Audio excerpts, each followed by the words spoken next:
how to use a sample to like come up with an entire beat. And the beat that I've chosen to showcase to you guys is Hot Shot.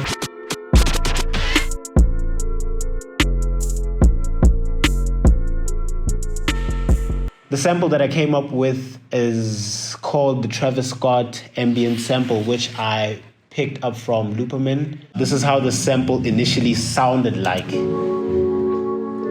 So I was going for a dark vibe, and this sample like completely matched that, and I just liked the way that it sounded. So I decided to take the pitch up just to give it like a more darker vibe. I actually liked it when it sounded this high.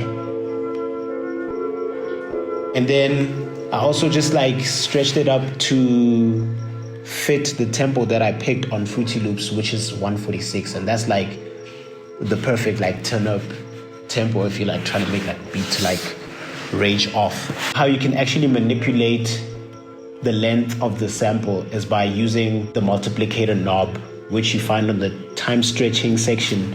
There's a view browser on Fruity Loops where you can find that, and what this does, it actually stretches it. It chooses like to make it longer or shorter. So now I understand like, okay, I'm trying to make a trap beat at like 146 beats per minute. So I had to find like a rhythm. So what I did was I added the kick and I added the snare drum at the same time just to get the vibe.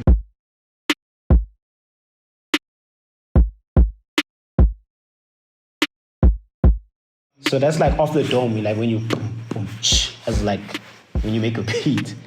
And then just the hi-hats to add like more flavor.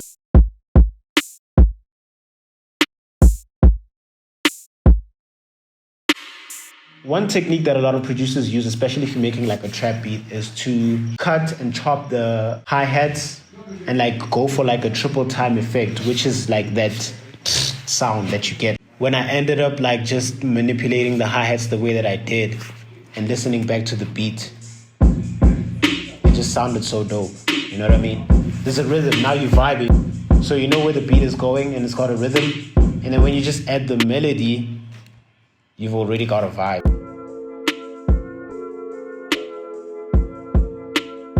Now there's just that one thing that's missing, and that's just the 808 really.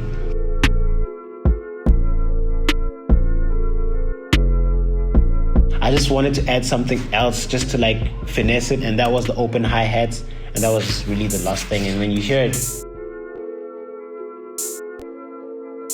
it doesn't really hit that often, but like somehow when you play with the beat, it just like makes sense. And then, you know, just to finesse that whole vibe and just not completely depend on the sample, I added this plug-in by Nexus. I found a preset called Soft Roads, and this is how it actually sounds like.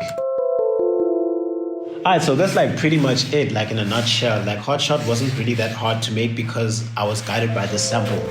And this is like a great trick when you get samples. It's like you're just trying to build off an entire story from just that sample.